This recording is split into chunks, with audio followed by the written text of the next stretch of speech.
My partner has a borderline personality and ADHD, so very difficult to stay in feminine. He pushes me. Friends, we are attracting a partners based on where we are. If you're insecure, you're going to be attracting a man who has drug issues, gambling issues, a drug issue, or has borderline personality or ADHD, and etc. As you're going to start becoming more and more feminine and emotionally healthy, he will fall off and you will be able to attract emotionally healthy men. Your partner is basically the mirror of you. You are emotionally healthy, you will be emotionally healthy men.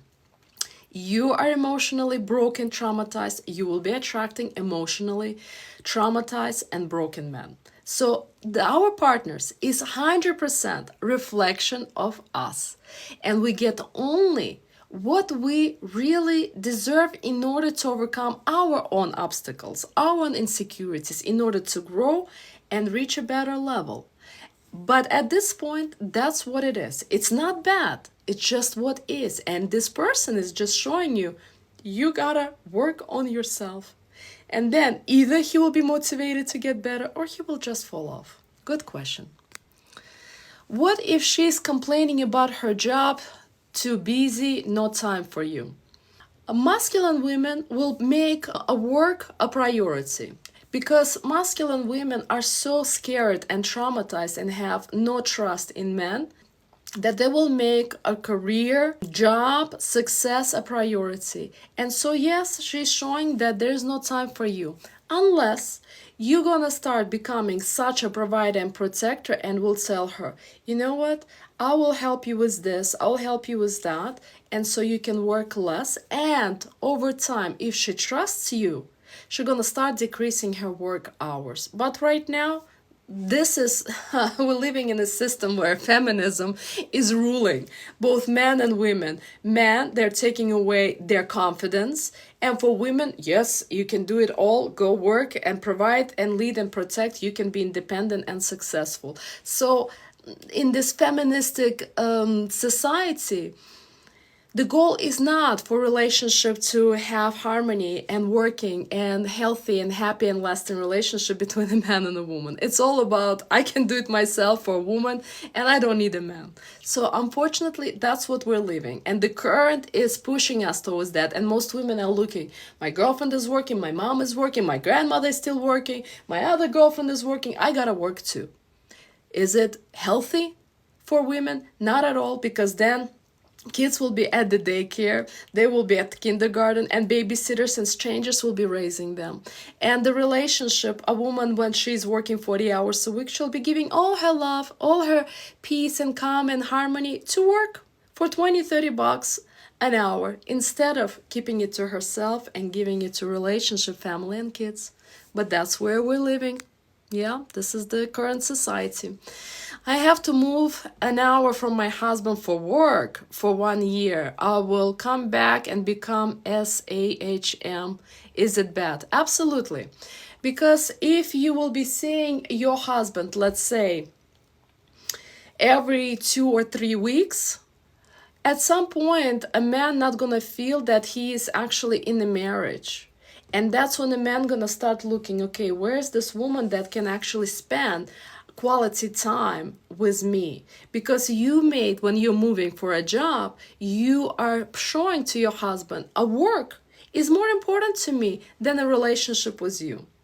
And by doing that, you are also taking away his energy of being a man. And a man's duty is to be provider, leader, and protector. But you're sending the message, I can do it myself. Because I'm moving 1 hour away, I will see you sometimes whenever I'll have time and energy. But work is more important. That's going to have a really damaging effect on your marriage. So I would highly for you recommend to revisit this. Not a good idea. I'm 26. I don't have a boyfriend. I feel like I'm running out of time. If you feel that you're running out of time, you're putting the energy out there, I'm desperate, who will I find, who will be dating me, where is my boyfriend, when will I get married, when will I have babies? When you're desperate, you're going to be attracting a desperate man like you. And when you're attracting a desperate man like you, it will cost you a lot, because to give you an illusion that you're not alone, he will be asking something in return that will come at a high price to you. And I don't know whether he will be jealous and insecure, whether he will ask you to have sex with him 4 or 5 times a week, which you want only maybe twice a week, or maybe he will be bombarding you with text because again he's insecure. I don't know, but you will be attracting a man who will be also desperate and lonely. And so unless you overcome this desperation, that you're afraid that you're running out of time, and that you need someone to get married or be in a relationship, in this scenario, you're not going to attract anyone who is emotionally healthy, who is happy, and who is really ready for commitment and love. This is just going to become from a lack. And so basically you're going to be without arm and leg, he will be without arm and leg, and you guys going to be one, but it's not a man and not a woman, half a man. Not a good scenario. In order for you to attract emotionally healthy and happy man and find a true love, you gotta fall in love with yourself first. And in my case, and in the case of 2,000 people that I worked with before and helped before, I say, you gotta choose either affirmation, prayer, or meditation. In meditation, it's the deepest and fastest way to really fall in love with yourself, fully accept yourself, and to really understand that you're never alone. You're whole and complete, and Creator is always with you, and you always have His love. And when you're going to be calm and fall in love with yourself, that's when your vibration go up, and you're going to start attracting completely different men. And you don't need men, you just need one. And that one good one will be only when your vibration is high. Really good question. No rush, 26. I got married at 35. Never late. It's better doing it right than rushing and going through many relationships that are bumpy and that will be really just traumatizing you, and you will be left more and more insecure, unhappy, and will have less and less trust in men and relationship altogether. What if he's providing great, but when we argue rarely, he throws it in my face? But just having a provider, it's not enough. Because if a man doesn't respect your boundaries, doesn't show his signs of love, and, for example, just giving you money, for example, to providing you with basic needs or whatever, it's great, but it's also not enough. For example, a woman gotta feel safe to share her emotions, to talk to him. You gotta have mutual goals and mutual interest. And if you're not having that, that's also sooner or later gonna show up in the relationship. So if you're not acknowledging him enough, he will be throwing that in your face. Maybe that's what's lacking in him. But otherwise, you just gotta share. Thank you for the heart. What if he doesn't want to feel motivated when you acknowledge his efforts? If you're asking him something too big of a request that he cannot afford or he cannot do, a man will not have motivation to do. For example, you want him, hypothetically, one of my girlfriends stopped eating meat like me years ago, and she wants her husband to stop eating meat. Honestly, there's only 2% of men who are not eating meat. They're either spiritual gurus or in a way of becoming spiritual gurus. There are less than 2% of them. And so asking a regular man to stop eating meat is practically impossible. So I'm not sure what exactly are you asking him to buy you things that is not out of his price range, or that you want him to change, for example, quit drinking, and he's not willing to do that because you met him, he was already drinking, and now you want him to stop drinking. It's practically impossible, because men are willing to change and motivated to change until he got into your pants.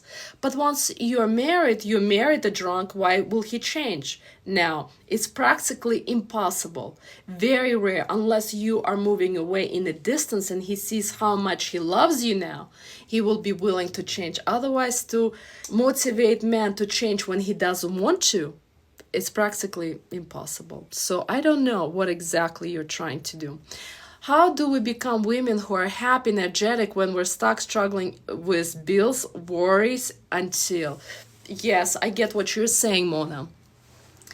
If a woman doesn't have a strong relationship with a creator, it is impossible for her to be feminine, happy, and energetic. Yeah. I was in your shoes when I was working, even though I was working only 6 hours a week, but my income was very high. I had still very low energy to go on the dates when I was single. And when I was going on the dates, I was like, okay, I was so exhausted from all of the therapy sessions that I was doing that I had no energy to be happy and energetic to go on the dates until I start doing spiritual practices. First, I was just reading, listening to a lot of lectures, to a lot of gurus, and then all of a sudden, a year later, I start taking action. And only when I start taking action and I began with just affirmation, and then I came to prayer, I start seeing results. All of a sudden, I wasn't anymore this driven to make more income, to become successful, independent, and meet all of my financial goals. I stopped decreasing. All of this masculine energy started to come down. And as I became more and more softer and feminine, I started attracting completely different men because while I was very successful, I was exhausted and stressed and anxious. I was just honestly dating feminine men. And feminine men are not goal oriented. They're not success oriented. They're not leaders, providers, and protectors. And I thought to myself, why would I even be in a relationship with a man like that? And I didn't know the problem was me because I was putting all of my energy instead of in myself into the work. And so now we have to undo this damage. Work is not a priority at all. Work is fun if you want to do it whenever you want to do it. But otherwise, priority is to you, yourself, relationship with yourself and creator. And once you're going to have the strong bond and strong relationship with the creator, when you're going to have daily practices for at least 15 minutes a day, you're going to start feeling less and less stressful, and you're going to start building relationship and trust with creator, and he always have your back, and he is the one who sends you the right person, by the way. And so I hope you understand that by itself you're going to be happy, energetic. It's not going to happen, not at all. Even me coaching you, that not going to make a difference until you will have a desire to do something about yourself. And just in my practice, no matter what I've done, and I've in the past hired the coaches, I've gone to therapy myself, nothing worked. Nothing worked until I start doing the spiritual practices. Therapy helped little, 20-30%. Coaching helped less, 3%.